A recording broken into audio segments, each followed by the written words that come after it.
Okay, the first item on the agenda is to consider approving the minutes from the June 12th, 2024 meeting and take appropriate action. And we're all voting tonight? Yes, everyone's voting. So I will motion to approve the minutes. Is there a second? I'll second. All right. And all in favor? Aye. All right. So move on to the next thing. Oh, I totally skipped citizens comments. Did either of you want to make a citizen comment? No pressure. This is my first time coming to one of these meetings, so I'm not really familiar with what's on the agenda, so I will. Yeah, no problem. We have extra agendas up there at the table if you're curious. And then if there's anything later, we can come back to you. So you want to make a comment on it? All right, thank you. Sustainable under my. Oh, yeah. My citizen comment is just, it's nice that they'll have it at the end, then it's being preferred to be just say the piece can go, but if someone sits to the end of the meeting, then decide there something. It's helpful. Should I document that in the citizen comment? Sure. Yeah. Do you want me to call the form? We can start doing that where we have an opportunity for comment before. Perfect. All right, and then moving on to the next agenda item, we have a staff update on sustainability initiatives. All right, so I hope everyone had a good Fourth. So starting off, the Lead for Cities designation that we talked about. We have the first workshop as part of that Texas City Accelerator. Also in that group are City of Denton, City of Houston, I believe, or is it Houston or Harris County? There's Harris County and Travis County, and City of San Antonio and City of Dallas. So a little smaller on that list, but we're just doing our thing compared to the other cities. So right now we're just starting to compile the data that's needed for that. It's going to be a fairly lengthy process, and as we go along, I'll be sure to provide updates to the committee on that. A lot of the first data that we're getting is purely like census kind of level data, and it goes all over those different categories that we talked about. The LED lighting grant that we received from the state, it's at the rec center parking lot. We ordered fixtures, so we got 28 new LED fixtures that are going to go in that parking lot. Those fixtures are on order. They should be there to the installer early next week, and then once they get those, we'll schedule that install and hopefully have that done within a day or two of total time of them being on site. So we'll have to block off a couple spots adjacent to the lights, but rec center is going to be in operation and it shouldn't be too big of an issue. Other funding, the federal funding that we got from the Department of Energy, what we're going to be using for EV purchases. The first vehicle that we're going to purchase is an EV truck. And that's going to replace the solid waste pickup truck that the manager and supervisor use to kind of assist with small collections. And then when they go to the landfill and do their work out there. So that's going to be we're going to replace a 2006 F-250. We're going to downsize it to an F-150, and it's the F-150 Lightning, the Ford F-150 Lightning. So it'll be the first EV truck for the city. It's parked at City Hall, so we already have the chargers in place there. And it'll be a good test for us because, you know, it's grant funded, so we have the opportunity to purchase a truck. And we have a lot of those F-150 type vehicles in our fleet. So we're thinking about electrification.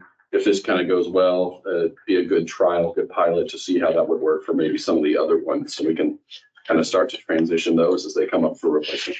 That's going to City Council for approval on August the 6th. And that one's going to be, the truck will be fully grant funded.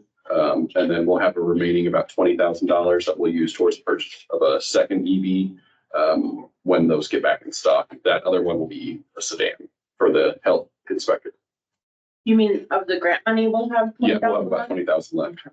So we were given 76,500 roughly from the Department of Energy. So we'll have basically purchased two EVs for, I think it'll be about 20,000 when it's all said and done. So it won't cover the full cost. Right, but it's like a lot. And so that's all reimbursed. So we'll get $76,000 from the federal government for those purchases. The Soul Smart designation, that is to help streamline the solar, permitting, planning and kind of installation to hopefully remove some barriers for residents to adopt solar. We're working through that. We'll have to do some updates to the code of ordinances to include some language about, solar by right. But once we do that and do a few other requirements, we should be eligible for the gold level of designation for that. So we're working on that. The landfill solar RFP is completed. It's gone through HR, through purchasing, and is now on legal's desk. So they're going to do a review. We've been working with Rocky Mountain Institute. They're a nonprofit that specializes in a lot of kind of clean energy projects. So they've been helping us with rewrite that RFP. We've been adding, as we find them, new companies that we're going to reach out to when that goes live. So once we get that back from legal, it'll be ready to go out whenever we get the thumbs up. And we'll send that out. We post it in Dallas Morning News on a kind of more city bid, I think it's called Bid Sync type thing. And then all the companies that we know that work in that sphere will provide a direct email, a direct contact to let them know of that submission. Do you know how many megawatts it could generate? So our last one, the one they were designing it was between 4 and 5 megawatts. So based on that previous design of the last contractor, it wouldn't completely power all of the municipal operations, but it would be at least 2/3. So we'll see with this new one if there'll probably be some advances in technology. They might be looking towards battery storage and stuff too. So we'll see on that. But hopefully, if it doesn't cover the full amount that the city uses, we'll purchase that remainder also from renewable sources, so we can have that claim that all of our electricity from municipal operations, buildings, streetlights, traffic signals is from renewable energy, with a majority coming from that landfill site.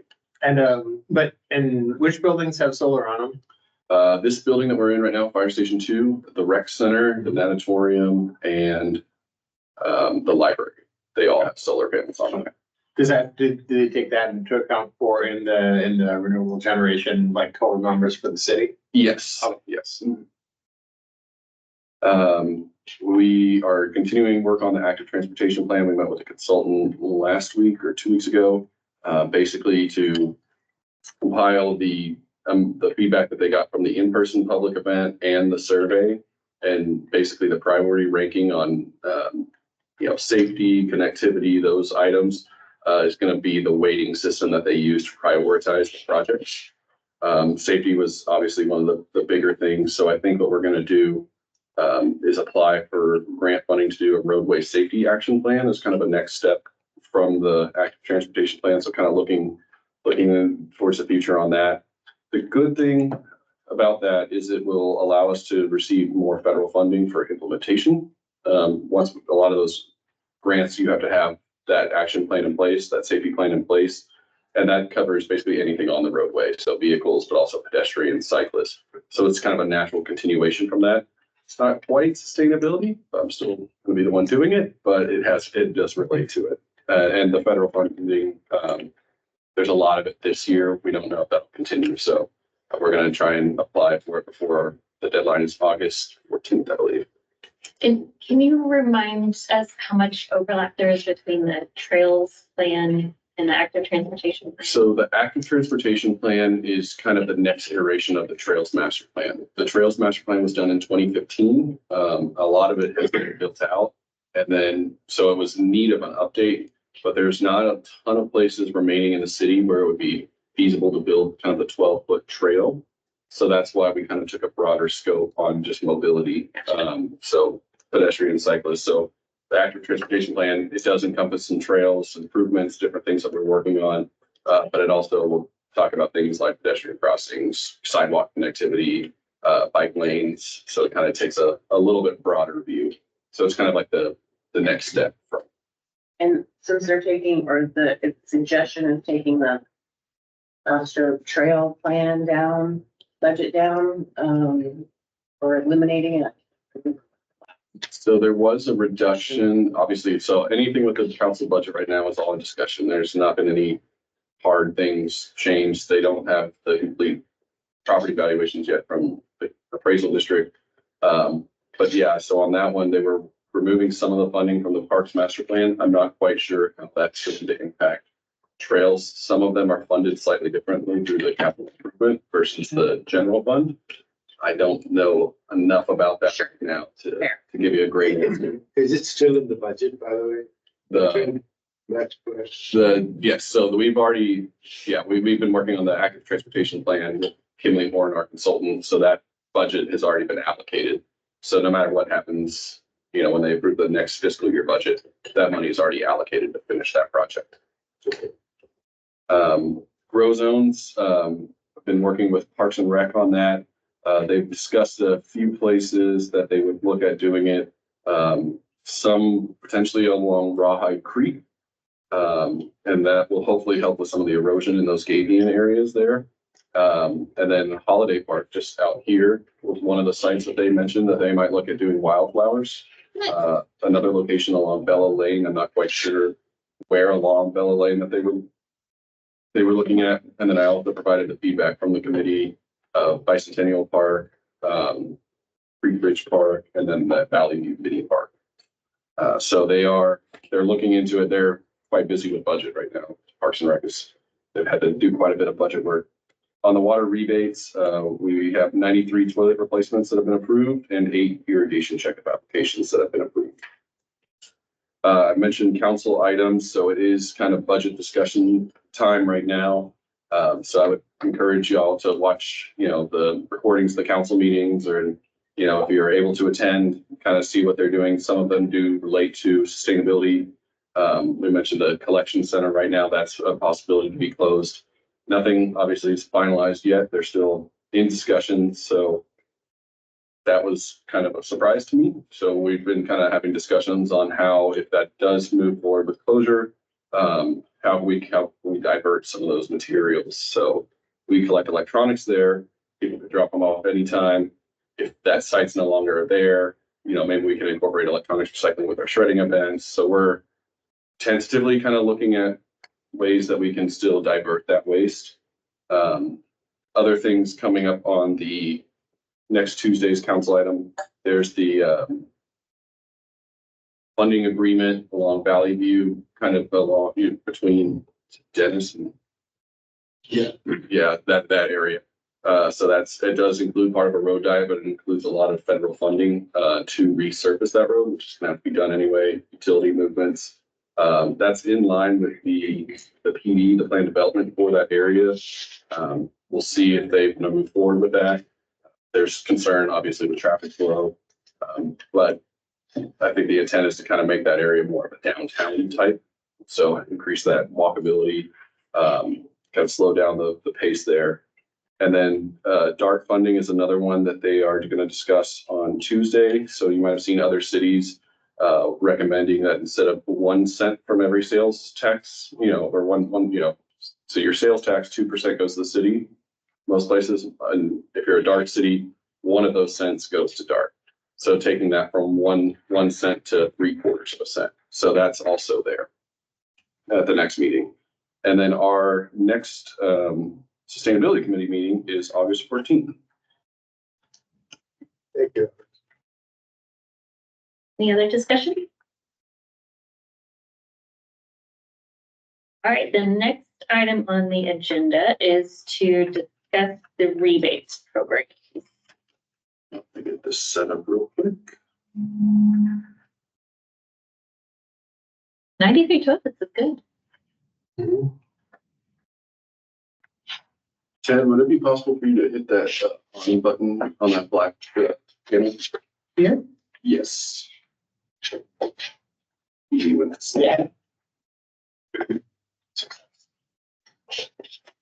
Nominated for IT person. They should go. You got it. Facilities design. Yeah. When it doesn't work, call IT. Right? I come by at 11 pretty much every day that we meet and make sure that the air is working and then it happens. Yeah. Thank you for that. Yeah. Well, we went through a run. Question. Yeah. All right. So an update on the rebate programs. considering council budget discussions, kind of a direction, just be aware of that. But I'll just do a kind of a background here. We have some existing programs. Two of the programs that were recommended by this committee are already adopted in our budget from this last year. They're ongoing. We've requested the same amount of funding moving forward. So far, I haven't heard anything on that. It's 20,000 total per year that's allocated towards these programs. Kind of the initial thought was 10,000 each.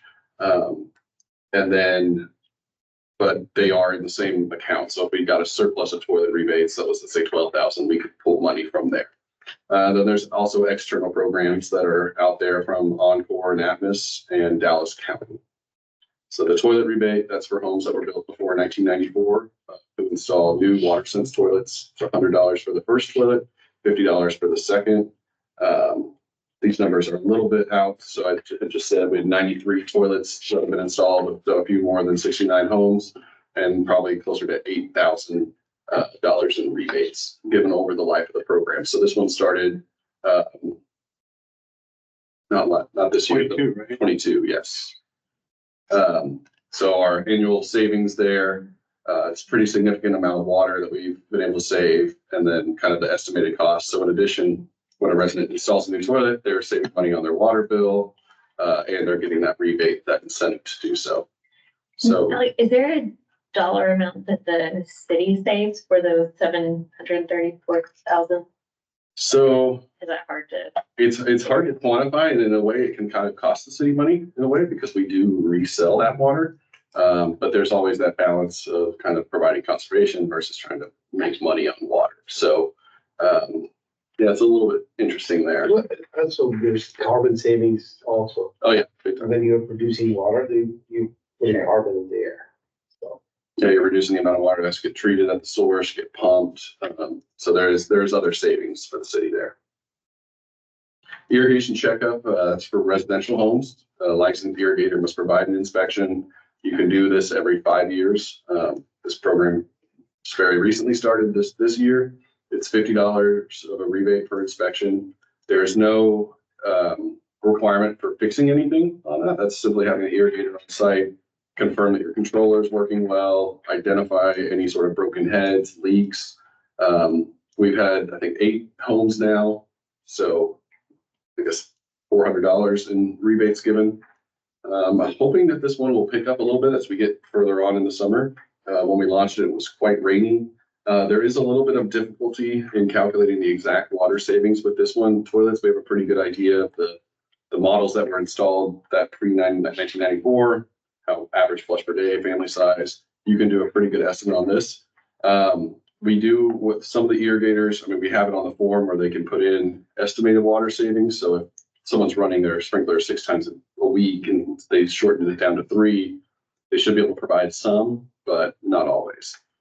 So what we're doing on this, we're tracking some of these other metrics, and we'll see if we can, kind of put some water savings associated with that. So, if they've reprogrammed the controller to reduce the amount of days that it's being watered, or the time, if they're adjusting nozzles, if they're replacing sprinkler heads.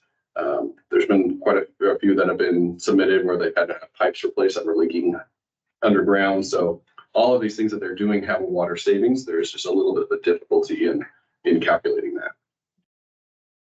The external programs. So Encore, the poles and wires of your electricity system, they do rebates for energy efficient appliances. They also do solar incentives. They have a low income weatherization program, and then they have a program called Energy Saving Trees that they do. You can sign up like online, and they'll mail you a smaller kind of sapling. They're not near the size that we give away at our event, but it is something. And kind of the same thing we talked about, the kind of the conflict. If you're selling the power, you probably want your user to use more. It's actually regulated that they use a certain amount towards conservation programs. So that's part of the reason they do that. Atmos, our natural gas utility, they offer rebates for high efficiency appliances. So water heaters, dryers, furnaces, smart thermostats. So if you're looking to buy a Nest thermostat, you can get a rebate. I don't know if you can stack that with the Encore one, but if you give it a try and it works, let us know. And then Dallas County, they offer low income weatherization programs. So that's an income dependent program to help seal homes and be more efficient with air conditioning. Is there a way that we could figure out with Encore, for example, um, what their audit is? Because if, like, I put in an air conditioner, it's a 16 SEER air conditioner. I didn't even know this existed, but, let's say there are people who this summer are going to change their air conditioner or anything like, or a water heater or something like that. Is there a way to get any information from Encore? Because this would be pretty much a lot of carbon savings. We do have city liaisons for both Encore and Atmos. I've gotten the data from Atmos a while back, but I'll reach out to both and see if I can provide some numbers on Encore and Atmos on the utilization of their rebate programs. And we promote these on our website as well, trying to tell people about them, especially if they're, having to swap out a water heater. Just, I think they're, $100, $150 rebate for a certain efficiency level. But I'll try and get some metrics for them. The Atmos ones, the last time I checked, they were pretty low. They're not highly utilized programs, so there's an opportunity, I think, to kind of continue to promote that. If they've got to do some more as well, but as a city, we can promote that. The follow-up question on that. So let's say, are they looking at new installations only? Or you sign up and say, well, I have a furnace that has this rating. I believe it's after you purchase the upgrade, you send them that proof of purchase and then you get that credit back. I'm not sure if it's on your bill or if it's a check or something. I'm not quite sure. Okay. Thank you. How long then? What's the limit? Oh, Purchase. I don't know. It's probably, And then a new air HVAC system, like it's not last summer, but. So future rebate programs coming down the pipe, within the Inflation Reduction Act, there's home efficiency rebates. These are for whole home retrofits. And these are all going to be facilitated by the State Energy Conservation Office. So those are the ones that we have the grant for the LED, lighting retrofit. It's that state office. And then they also will receive money for the electrification and appliance rebates. So that's also on energy efficient appliances. We don't know if those are going to be at point of sale. That program is still being developed. The funding is approved from the federal government, trickled down to the state. They just have to create their plan basically for how they're going to administer that. But Texas is going to receive $690 million from that, from those programs. So as that program rolls out, we'll definitely promote that. So that has a lot of energy efficiency gains for our community. And that is estimated to begin in summer of 2025. Just one thing that brought to mind is like the library right there on Forest Lane. It's a Dallas Library, but they have on their events calendar like a event for homeowners to, like, it's an informational. I think we could maybe try and do something that with the library or the branch connection where we offer a. Kind of like is it like a home audit? Like how? Well, it's just like how to access funds from the government to do these home improvements / energy upgrade, just basically what you just did, but a little bit more in depth for someone who may not have the. No, for sure. And I think that's the issue with almost all of these programs. It's trying kind to of get the word difficult out. to navigate too. Yeah. Like, so I'm just. I mean, even ours, we try to make it as simple as possible, but I'm sure it's still, you do have to have certain, Right, requirements because it's like we are giving away actually money towards these Right. rebates. So it's like, how can we cover and make sure that the market is legitimate, but make it as easy as possible? It's a tough balance, but right. I think that's a good idea as far as education. I'll look and see if they have anything like that and then suggest it if they don't. And then other suggested rebate programs that we've talked about here, Al has brought up the hot water circulating pumps. And Shelby, right as he was leaving, mentioned doing a rebate for residents that purchase trees. That would be separate from our tree giveaway event. So I figured we'd kind of, at this point in time, discuss those. Al, I'll let you provide some more detail on those, the pumps. I did some research on that. So basically, you're looking at 80 watts per day, which is 57,600 watts. Divide that by 1,057 watts. That's like 12 cents. That's what the going rate is. Per kilowatt per hour, that's $6.91 is what the electricity is gonna cost. Now Is you're that- gonna save $6.91 Per day, per per year. year. That's what it's gonna cost. Now, the intangibles on that is, of course, your water saving is 12,000 gallons. So do the math on that. Then you got basically your pipe bursting and leak saving, because when you are heating those pipes, those copper pipes, they get hot, cold. The copper is malleable, but you know, there are potential for leaks. So it's very, very efficient to get the water circulation. Now, if there are budget cuts happening, this is not like our priority, but this is something Mayor told me that he put in there because some of the water that he used to get, it took so long for it to appear. So if you do the math, it makes sense to do it. And we're not talking about there'll be probably money left off of that 20,000 anyway that we've allocated. So I suggest we go for it.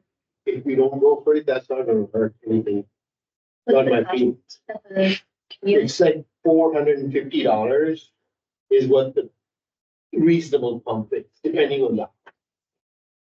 Yeah, so it's, you can look at it. The guy quoted me like $450 for the pump, $300 for his labor, and you have to have an electrical outlet. Close by. So. Like anything else, this is going to help with water conservation. Do they have to run pipes back then to the water Yeah, heater? they- Additional piping? They, wherever your water heater is, they'll put the pump right there. They will put a little loop in there for the hot water, and every time it'll like, it depends on the timer, depends on also what kind of pump you buy, but it'll just keep circulating the water throughout the day. I have a question. I don't know about hot water circulating pump. So can you explain to me briefly what that does? Does it keep it warm all day? So instead of me turning on the hot water, it has to. So I live in a house where the hot water is in the garage. My bedroom is on the other side. So by the time the water gets warm enough for me to take a shower, I wasted about 1,000 gallons sitting. Because all that cold water has to get out first. Yeah. It comes out first. So the water circulation pump keeps the water hot throughout. It has the ability to take the water, circulate it, and the water will come back to the pump, to the water heater, and keep circulating. Your water heater bill is not going to be that much either, because it's not going to get cold and heat, Right. you know, so, Because I know that's a pool. Yeah. Of this. right. Is So it, that's what it is. is it for like regular water heaters or does it also work for like the tankless? Tankless is the Yeah. best option. Okay. Tankless is the best option if you can put it together. Yeah. Right? But this is a simple option where you don't have to do a whole lot of plumbing work. Gotcha. And so the pump, just so I have an understanding of it, so it's next to the water heater, so it's constant. How does the water circle back? So if it's in the pipe, right next to your shower, Yeah, do you have to kind of complete the loop back to the water heater? add yeah, it additional just completes the loop back. You know, the cold water is coming in the pump. They do it this way where the water is basically looping back into it. So And if anybody asks a question, I'd be glad to explain it to them. I know Omar is going to ask a question. Like, so each terminal, like where each faucet go back to the heater. Mhm. There, so, and each one would be about 450? No, you're going to need only one for whole The whole house. house. a house. But wouldn't you need an alternate set of plumbing to run the water back to the That's what I was source? wondering. No, it's good. These guys I'm not a plumber, so I can't tell you how they fix it, but it's a constant loop of water that happens. So at the point of cold and hot in my shower, when I turn on the hot, I'll immediately have hot, basically.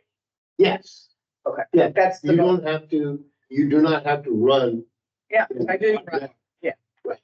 It just it just Yeah. heats it up. There's a mechanism that these guys have figured out. I am not a. Yeah. No, it makes sense. So I have a questions, maybe there's two parts. So the first is, how much do we have remaining of the rebate program? Do you know So- that? Right now, I mean, my thought is that we move forward with this, and so I would get with our building inspectors, kind of get a sense on that, just so I have a better understanding of how they function and how we can, make sure that if we are gonna offer a rebate program, verify and do all that. We could probably, because we've never maxed out our funding for the water rebate program, we could probably add this as a third option and then get from that same pool of money. So it wouldn't be an additional cost because we haven't ever hit that max number yet.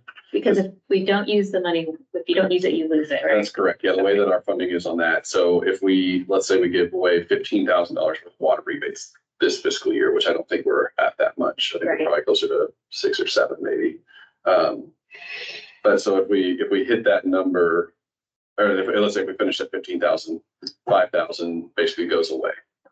And it goes towards other things. And then the next fiscal year, we have the same amount budgeted. We would basically get that new pool of $20,000, assuming all goes through. So the next budget cycle, we don't go down to $15,000. We just reallocate the extra 5 or the additional 5 to Yeah, something else. it gets taken a lot of times. It goes to like shore up Something accounts else. or like if there's unexpected, a massive water leak or something that they had to pull money from, Mhm. it would go back into like the reserve fund. And where are we on the fiscal year right now? Fiscal year ends September 30th. So we're getting close to wrapping up fiscal year. So we still have budget money remaining in what we have allocated.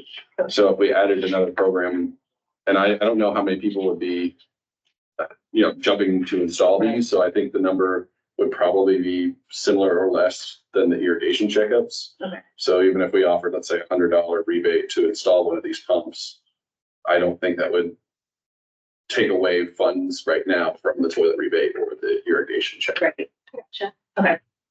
And what's the marketing and rollout investment cost? Like, Developing the process. yeah.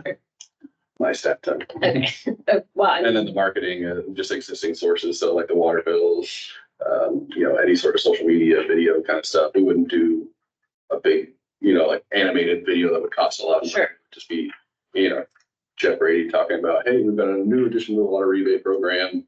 Here's what it is. Here's where you can learn more. And then just kind of information on our website, maybe some basic kind of infographics. Some cost. Yeah. Yeah. No, I mean, I love the idea. It just feels like a very short window of opportunity to like execute. And it seems like. Well, so we would be able to execute it.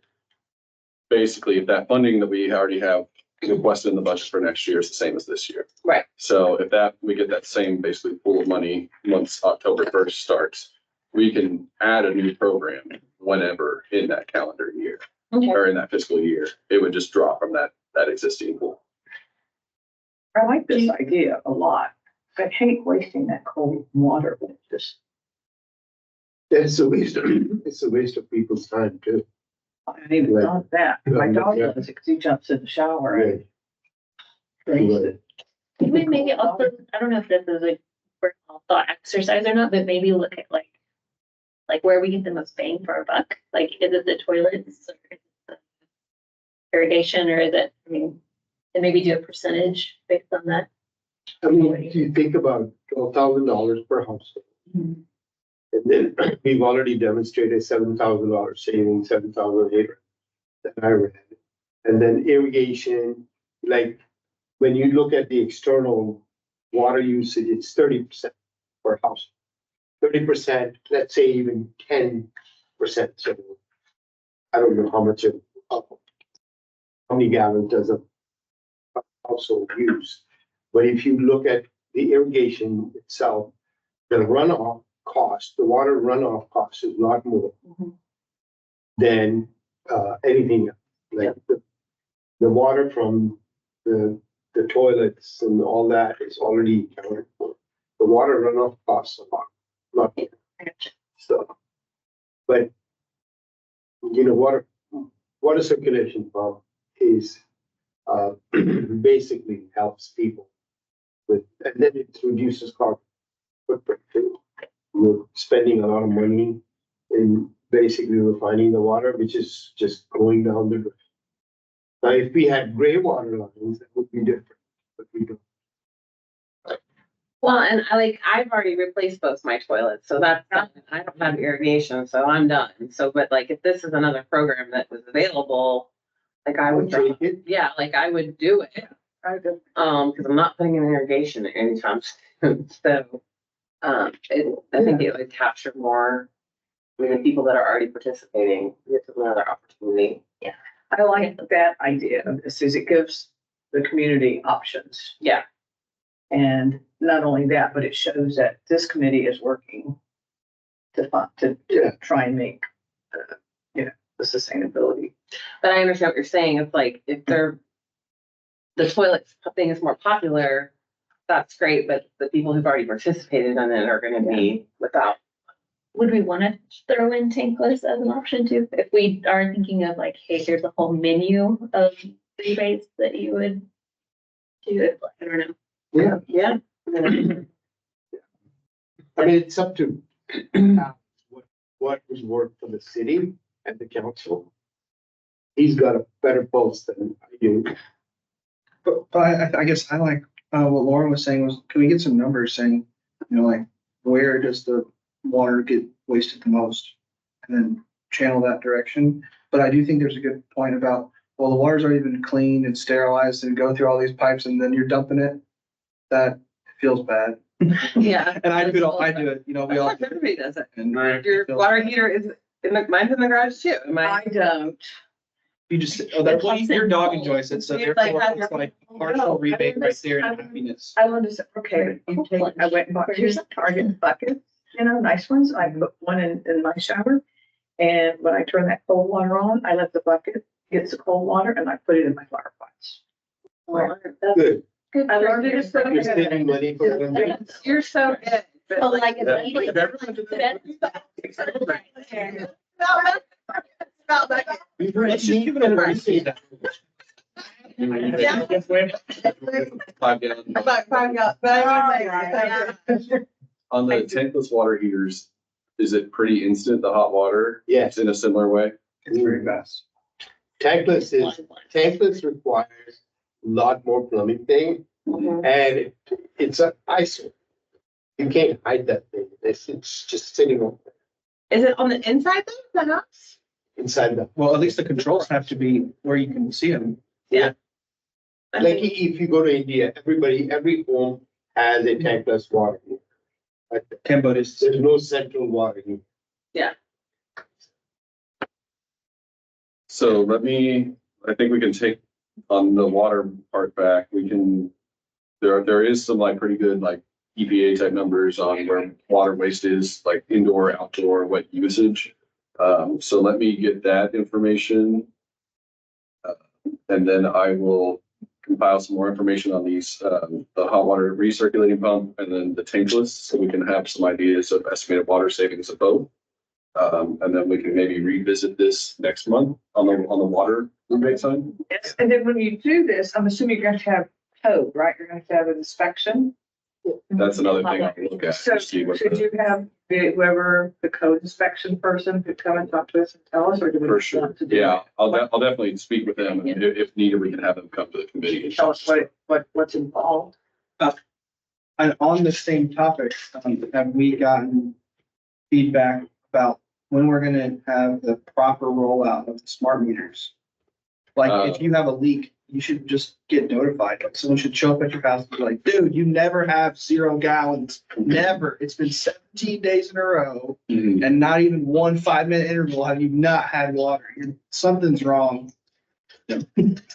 I'll get a. Put in all new meters on my street, but must be coming soon. Yeah, they were pretty far along, and I want to say, I think they were targeting the end of 2024 for that rollout, but I'll get an update on that as Can you well. give us a list of streets or what their plan? They should have that.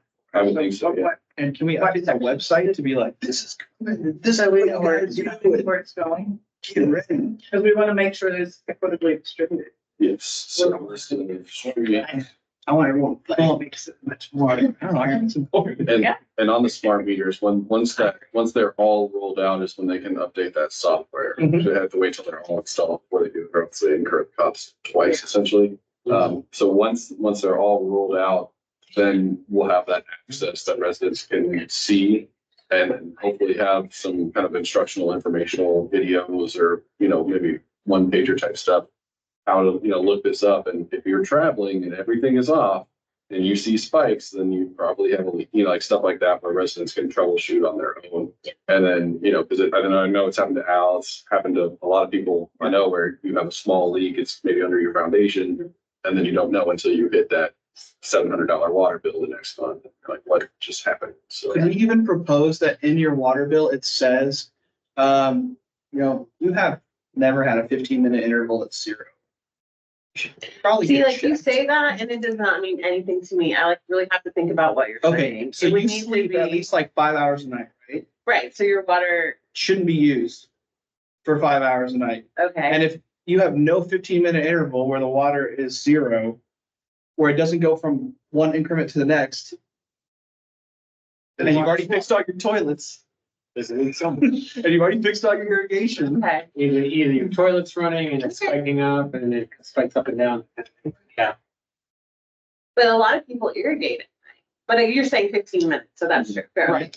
Yeah, just something that's like, hey, just check it. My only concern about all of this is that one of the things that was brought up at the budget study exercise was how, it starts off with this one thing and then another little thing gets added and another little thing gets added and then it turns into kind of this bigger entity. And so, there's going to be a cost to the code enforcement if they have to start going out and inspecting water installation. There's going to be a labor cost to that.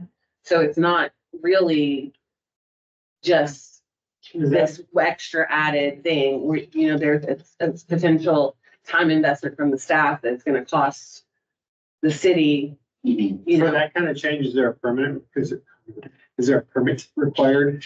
that's something I'll have to get. That's my How question long for is it? code enforcement. Yeah, that's what I'm saying. That's Yeah, the I permits- think there would. permits paid for. Because it's connected to gas, I think, Yeah. is why. but you don't have to pull a permit to Electric. replace your toilet. That's true. No, you don't. No. So that's my point, is that No, there that's is, a really good point. is gonna be an additional cost investment for the city for this program, whereas with the toilets, it's nothing, and with the irrigation, it's also on the nothing. owner. Right. Yeah. So, I mean, that's part of the, Well, that's revenue for the city. They're happy to make that. well, I mean, but it comes at a cost, because then the code enforcement or the inspector has to go do that instead of, I'm just saying, based on the current conversations around the budget, that was one of the things that was brought up. It's just like things start to snowball and then it becomes this expense that we find accounted for. So I just want to make sure I'll get information on if for both of these items, like what would be required from permit or building inspections to go in and do that. And I mean, regardless of if we have a rebate program or not, if Al puts in a pump and has to pull a permit, the city will go out there. There Sure. might be an increase of people because they're now incentivized, but I'll bring that up. I just want to make sure that we're like addressing it before it's a concern for them. That's a good Like, consideration. we have a solution before the. In budget discussion, there's going to be a lot of challenges to everything right now. It's really so that you're prepared when they ask you. Well, and I mean, if the funding, if we don't increase the amount of funding for it, it's just another program in that funding pool to kind of try to maximize it. It shouldn't have to go to council or anything like that. Yeah. They might still have questions, to staff, but Okay, I'll get that information. So I'll get some estimates, on water savings costs, other factors for the tankless and the hot water pump. I'll talk with our building officials to see what code or permits would be needed, and then see if that will add an additional cost to inspectors that should be prohibitive. But yeah, and then I'll also get a rollout of the smart meter, where we're at, the status of that, and potentially a list of street names if they've got that. We think at this point, it probably wouldn't be that big of a deal because there's not a huge demand. So it might just be like 1 or 2 or 5 in a 6-month period. Wouldn't be that big of a deal, but if it starts. When it starts gaining steam, everybody wants to do it. You know, the other way they like to do it is they just stick it on new developments. And they're like, well, it's cheaper when you're first building a house, so just put it in there. Mhm. And just And make I it a believe we'll be requirement. doing an update to the building code in 2025. So right now, we're on a every year cycle. There's a new building code every 3 years. They're on a every other. So they'll probably adopt the 2024 codes. Right now, we're on the 2018. That's not my area of expertise, so I don't know if these things would already be included in that. Granted, we'd be, but we're mostly built out, so it'd be mostly retrofits, but that's a good point to make as well as what's coming down the pipeline. Cause we've seen so many tear down, rebuild things. We may be too late, we missed the boat on it, but you know, for the future, it'd be nice to have just a policy like, hey, you're gonna build a $800,000 house. Why don't you put a recirculating pump in it? Save the water. How are y'all in communication with the Builders and Vote program that the city is gonna move forward with? There's supposed to have 2 new houses being built in fall. And I would encourage y'all to have communication with that or that company or whatever that's gonna be building those houses, because then you can implement some of these brand new facilities in a regular sized family house that are gonna have these like immediate rebate savings, stuff like that. Like making sure you're using higher rated lead construction products and so forth. And that's through the city. I think they bought 40 lots and scraped them, and that's supposedly they're gonna build all of them. Good point. It's down. No, it's the city of Dallas. They partnered with builders and to come in and build new houses for like underserved. Oh, is this in South Dallas? No, this is here in Farmers Branch. Oh. Builders and Vote. Over there by Yeah. Pepper Park, in that little, they're doing the patios of something is the name of the little house. They did a whole groundbreaking Oh, thing. on the other side of, on the, whatever that street is, that's on the other side of Dennis.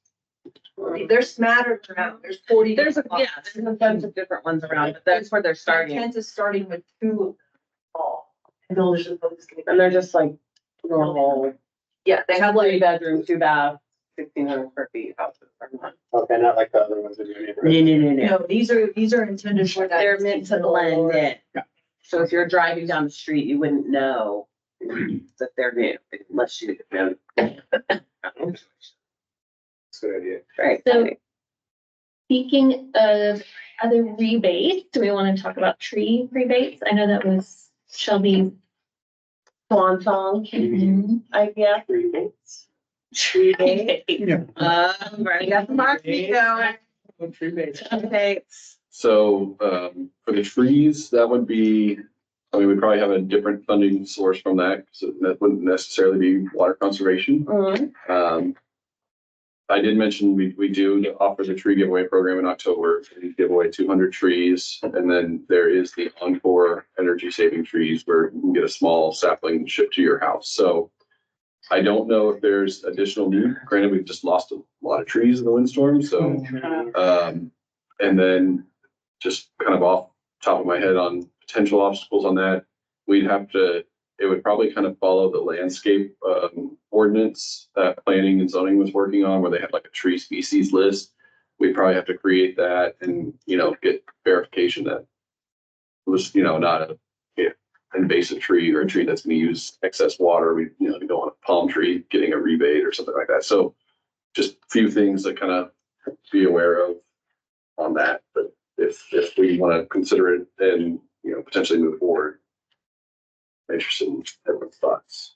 Well, the subcommittee on tree preservation and the landscaping code overhaul did include a list of approved non-invasive plant So it's trees. already created. So that document's already existing, so there would be no legwork there trying to figure out. So, as long as we said, it needs to be from this list and you have to submit a receipt from, can be like hammering or seeds, have to be like removals or and tree farm or someplace that like cranks out what you bought. Then it would be fairly easy to, same as the toilet, they just submit the receipt and they would get some kind of rebate back, but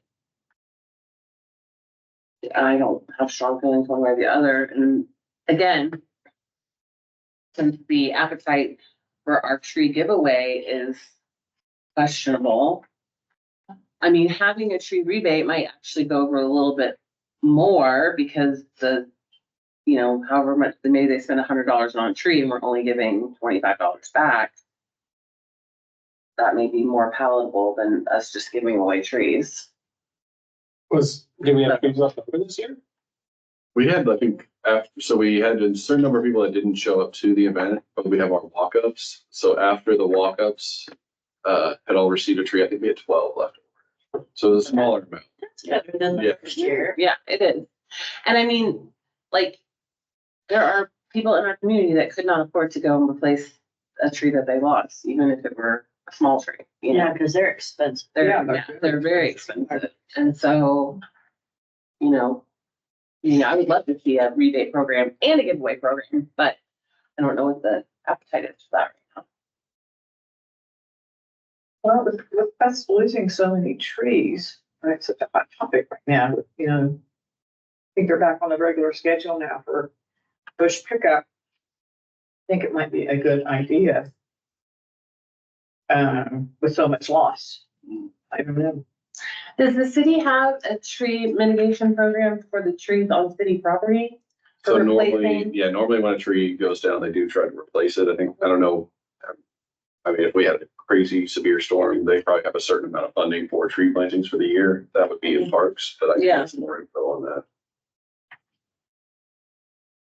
Well, I'd support having it, but not at the expense of the tree giveaway, because I think Yeah. that's an important program. I agree for a lot of our residents.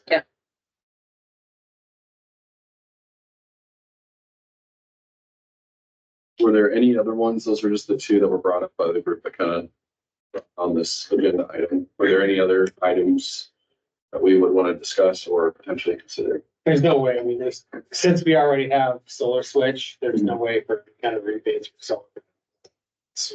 The hard part is with those, a lot of the rebates and like the cities that have like solar rebates, they're also their own utility. So like kind of the way that Encore has that because there are transmission and distribution utility. Like Denton is a good example. They have a lot of like energy efficiency rebates and solar, but they're also a municipal electric company. In Grayson, whatever, they're like Grayson, there's a they're like, it's co-op up there. Grayson, so.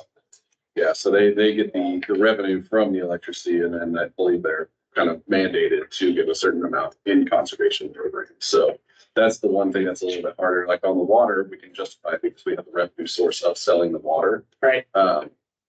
When we get into like energy rebates, that's where it gets tough because we don't have an income from energy sales. Yeah, look at the upgrade for these boxes and electrical vehicles, things like that. I know there's great programs through the government where you can get discounts on upgrading these boxes. Upgrading these boxes for personal homes just because it's, the old house and it will be more efficient or, bringing in, buying a new solar vehicle that are that's what your electric vehicle that you have to install that new plug-in, which requires you to upgrade the fuse box system in order to accommodate that. There's great programs like that that exist in the government. Did we ever get that approved on the building code? No, we presented to the council on that and then they just took no action. So it didn't get denied or anything, but It didn't get. no, so I'll trip about that to see if we can. Yeah, that's my question too, because you said 2025 is the building code update, Yeah, is that when? so would those be included in that Yeah, update or can we include them within that? So that's another thing to follow. Again, for the new builds, Hmm. got that big fancy house, you might as well have an outlet to plug in your fancy car. Well, we met with I mean, I haven't developers read it. on the EV and solar ready, building codes, and we kind of pared some of the wording down from the International Code Council Right. to kind of be a little bit more receptive to people that are building in the city. But on the EV one, they were already doing. Yeah. You know, they were already putting a 240 volt outlet in the garage. So even without that being part of the code, just because they were getting demand for it. Sure. Yeah. That's I'll follow up with the updates that would be considered in there. If that's something that we would want to try to bring back to council separately. Is there any possibility in the future of any kind of rebate or incentive programs for changing over your lawn from just a barren grass to, painted? Or, Xeriscape. yeah, Yeah. the type of clover or something that doesn't require, much watering, flowing. There are a lot of programs like that along in the Southwest, like Arizona, California. I have not heard of any that are here in Texas yet. We should be the first. Yeah, so, and then one of the obstacles on that would be potentially from the code aspect. So like, you know, there's certain aesthetics that people want to see in the neighborhood that might not be the most water efficient. But they might, you know, it's kind of the same thing with the grow zone. It's a different thing. So not saying that that's not something we can Right. discuss. I'm just saying that there potentially could be some resistance on that. Yeah. Well, I think we should start. Right. Yeah. You know, and I get the whole, you know, I don't want to live next to a thing that looks like an overgrown weed garden either, Mhm. but if it looks like it, there's a plan, you know, and it's done the right way, it can look really good and be really efficient water wise. I'll pull some information on that and include that. We have a follow-up presentation with the water pump and the tankless. Cause that could be That taken. would fall under water conservation well.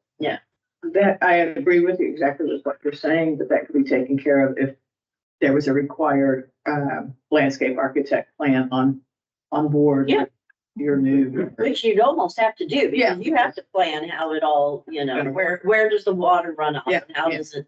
not your neighbors. Yeah, I mean, even the city parks, right? How much Mhm. money are we spending on the city park? mowing. Maybe we could get one park I would and get love, it designed that way. I Yeah, know, there's 3 or 4 parks that are slated for being funded entirely with the budget changes. The Rose Garden, I think, had enough, It's hanging by the promotion thread that right they're now. keeping that one, and then now that little corner park at Valley and then West Chapel is another Oh, that, dedicated to citizen of the community. okay, There's a few of them that are slated for. okay. I brought that up a long time ago about having the medium down here on what's it, Marsh. From Valley View to Bridge Oak, I guess it is. It's already cleaned out. It's been cleaned out for a long time just to do xeriscape there. I think we've talked about it here in the community, doing xeriscape.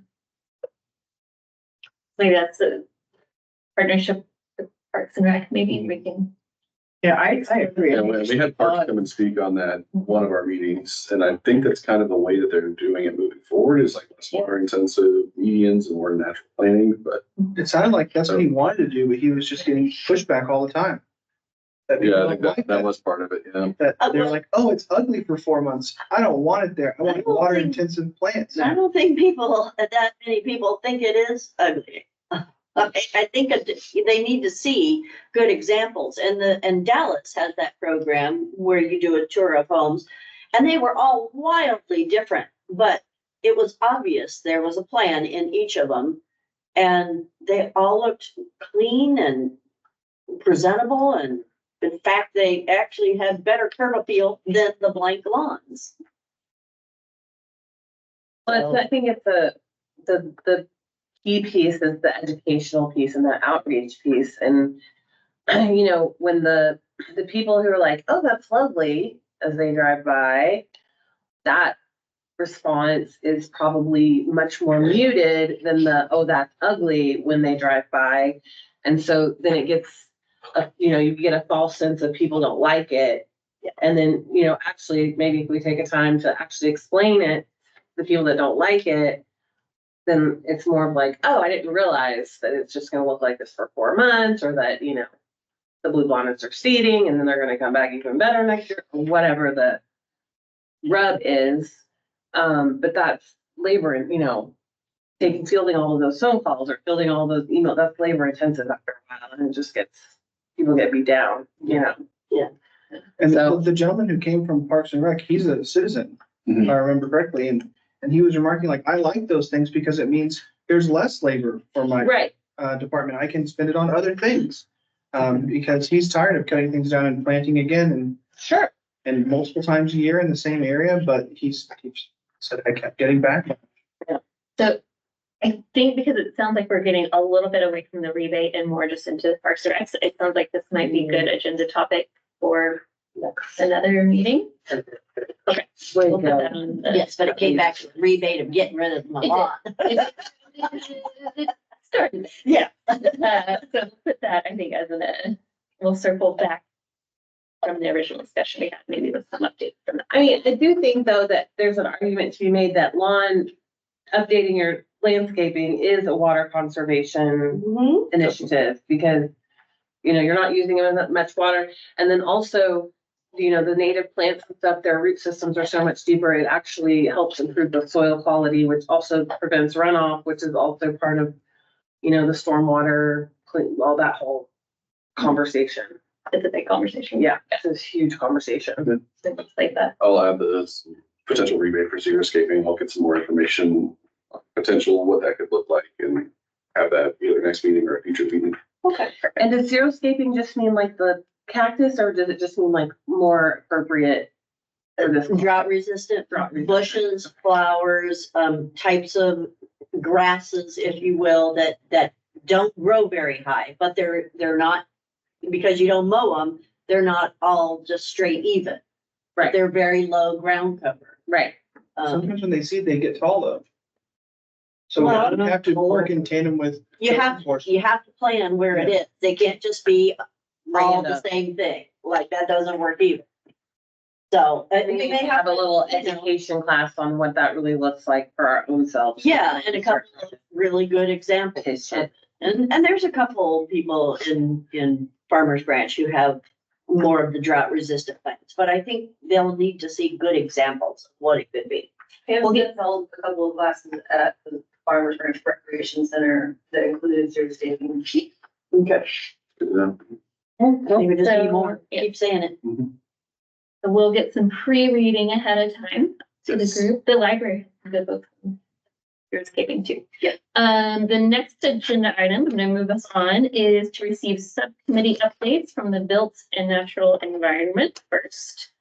I don't have too much to update. No, sounds like, regarding the compost, we are good to go still with having, the initial hands-on piece at the community garden. And then I think we were gonna talk with the two of you about the Brookhaven, if we're still good to go there. I Having think the, the room reserved on We Saturday. needed a Classroom. count oh, you need a head count? Okay. or an estimate.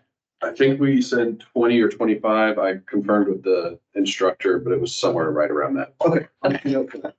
Perfect. And y'all go with the dates, the dates and all of that. The September September 14th, 14th. Saturday. And we were looking at from 9 to 11 a.m. or 9 to 11:30, counting for a little bit of travel time. So it was about an hour on site at the community garden, more hands-on, and then moving towards the classroom portion at Brookhaven. And if there's not a room available, we can book this one. And what time block would it be at Brookhaven? At Brookhaven would be from like 10:30 to 11:30. I guess maybe 10:15.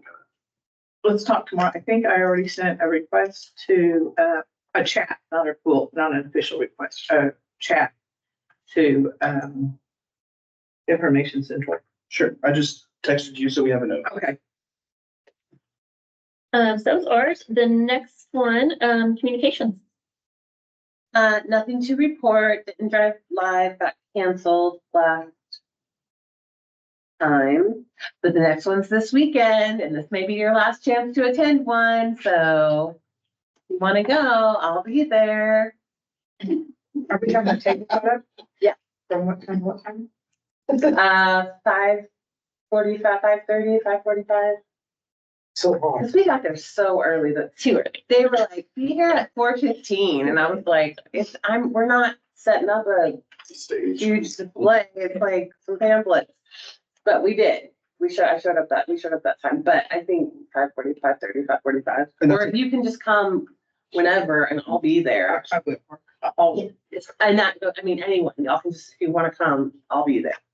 You don't have to be there at 5:45 table. Do we have, do you need a canopy? No, they set, there's Let's a set it up, yeah. tent, there's a table, there's chairs. Oh, okay.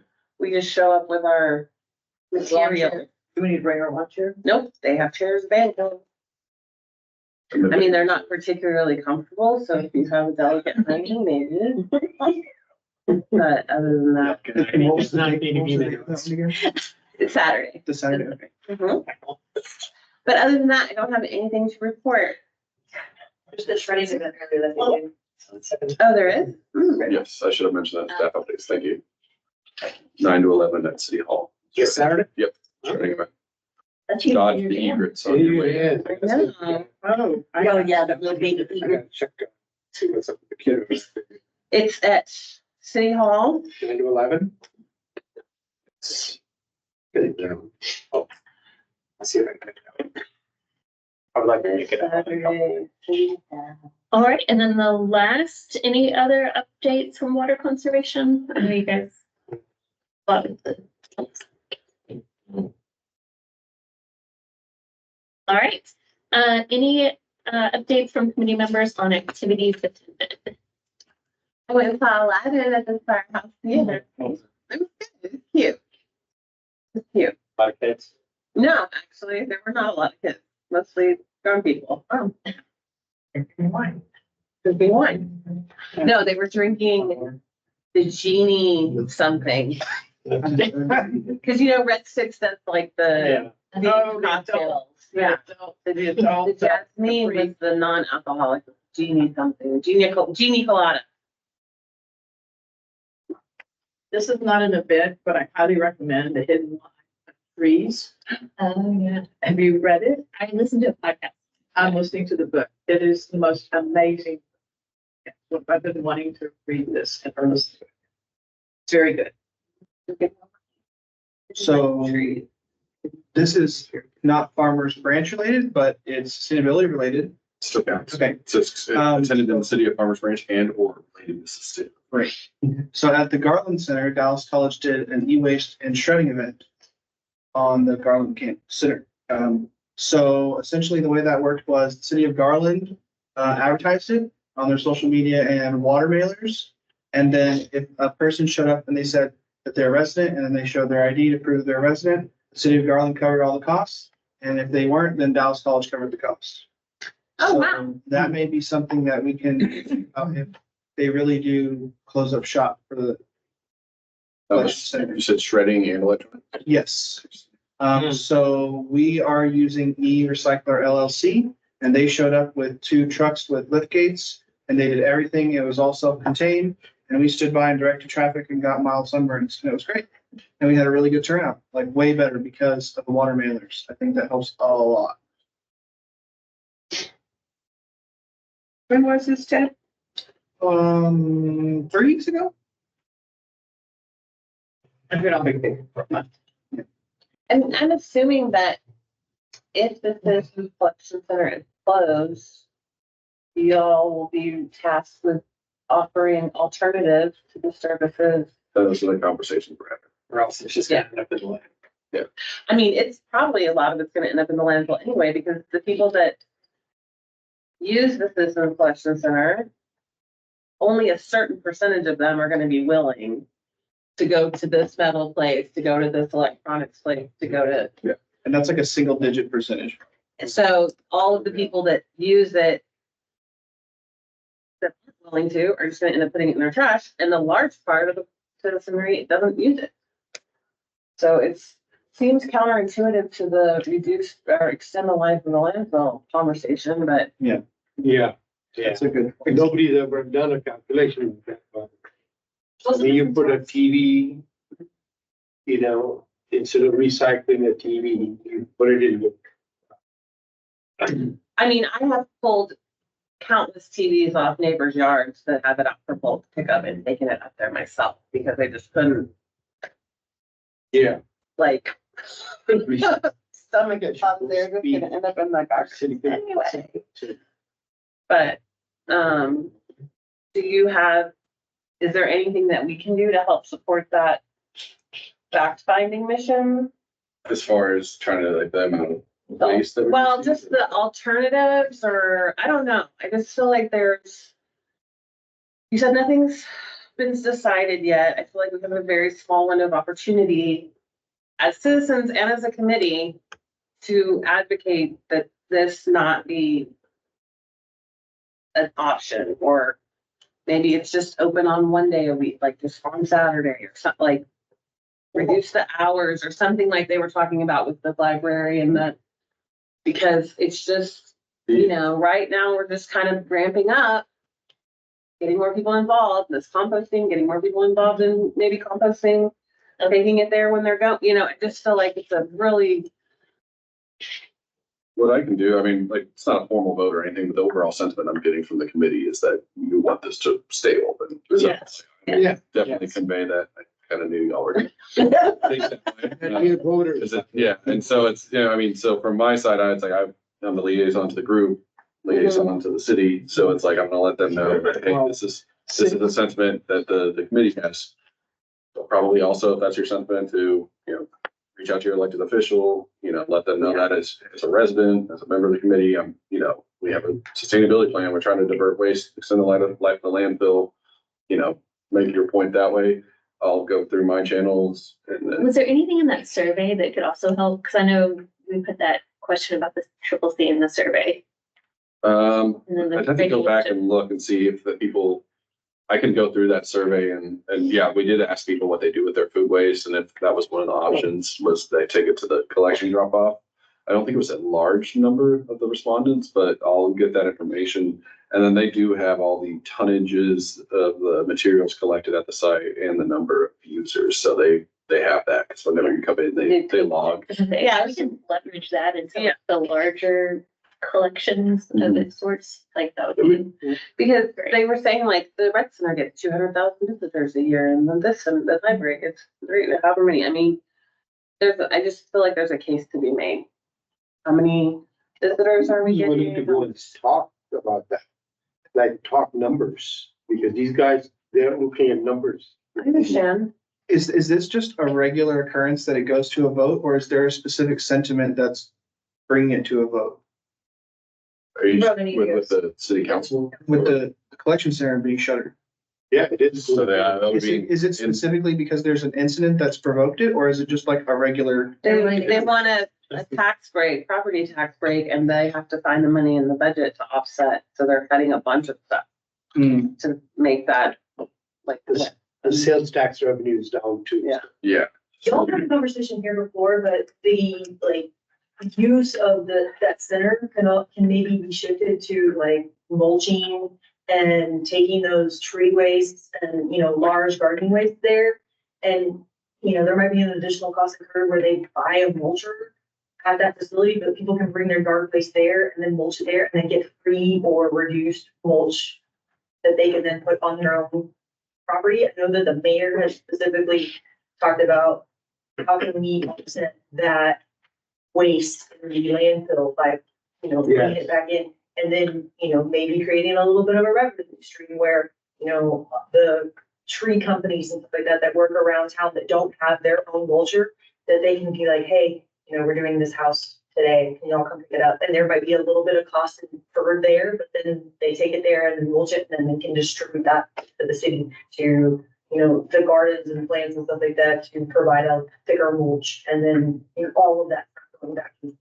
Yeah, former mayor Bill Glancy was all about that, because the alternative is they just take plastic bags full of lawn clippings and they put them in the landfill. So if we're worried about the landfill, we're kind of doing the opposite of what we should be doing. Yes. And if we're going to mulch stuff, I bet we could find a lot of people who show up and get the mulch. Because we're buying it by the bag. So Yeah. it might be better if we could just go pick it up. Or we can say, hey, drop some at my house, get a sign up sheet and say, you got a bunch, That, come that drop could it off. be, yeah, that could be a use of that facility itself. How much Because land is out there that we're not using behind the collection? Like, There's still room. So yeah, there is. if the solar farm goes through, it would take up basically all the non-concrete portions of that site. Okay. So there are some containers off of the concrete right now that might have to be relocated if that goes forward. So I don't know if there would be necessarily like enough room for a mulching operation at that site. Or there's that whole front corner. Yeah, there's that little area in the front there. So I mean, maybe something small scale perhaps, but having a shredder is gonna have some sort of incurred cost as well. Well, and And then you can't just not- let, Potentially. the city can't just let residents come there and Yeah, start throwing in for logs or whatever. That's like a arm missing liability, just thing waiting to happen, but. That's where the- I've had- No, I understand what you're saying, but the citizen, there would have to be a employee that was like managing it, and that's the whole thing, if they're. Alex, did they say how much money that they'd save if they shuttered it? Yes. like 83,000 83,000. Per year. per year, yeah. But they're looking at the I bet big they spend ticket more than that items. chopping things down and planting new ones. That's not big ticket. I mean, it is, but I mean, did y'all Big watch the ticket thing? is a lot. No, I know, but I'm saying of the things that they're willing to cut, that is one of the larger That's bottom line That's things. $1,000. So, $83,000 Yeah. annually. Straying a little I bit mean, away they were from talking about- intended, but there is a video I would highly recommend watching the budgeting sessions. I think there's been two, and they have the list of like the items that they are considering and the cost associated with that. So, they had one on Monday, that was the most recent one, and then they had one, I believe I included the on the link set in the to night. when I sent out the packet. So it's like we're all gonna save a cent and we're gonna scrap the 3 cents. 3 cents. Excellent. Thank you. I really appreciate you having those. clippers. That's like 40. Yeah, I'll show you my. But there was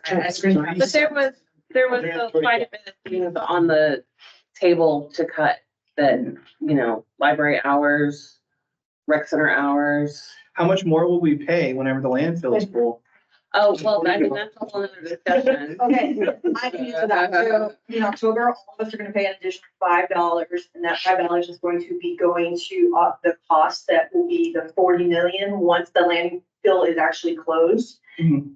We have to have that 40 million as soon as it closes to be able to like sustain it for the next 30 years or whatever. And that's what that cost goes to. However, when our landfill does close, you can all expect our utility bills to go up at least 25, probably closer to $40 a month to be able to ship our stuff off. Well, that was I just feel like savings 3 on our cents per resident per year. And that's also part of the conversation. You should watch it, listen to it. It's a interesting It's an interesting. process. I mean, I watched the whole thing, but Yeah. Alex told you where the highlights are. I can tell you, I marked the highlights of 2 minutes and 19 seconds. Watch that. That will It's be very the- interesting. That'll be everyone's homework. Maybe for, just send it to Val and Val can send it over BCC list. Yeah. I So like that. so it doesn't I count as a am meeting. not putting my hands on that weapon. Alright, so I'm gonna close us out with, any other discussion or any other agenda items for future sustainability committees. I've got building codes so far, park sustainability, landscape xeriscaping ideas. Is there any other topics you want to see covered? I will be adjourned. None? If we think of something, we can just email you, right? Yeah. All right, Al needs a second. Second. All right, who said it? Second. All right, all in favor? Aye. Okay, any opposed? Good job. Right. Any Before further you- citizen comments? Any further citizen comments? Yeah. No, but I do, Val, you would- have all No. You got that.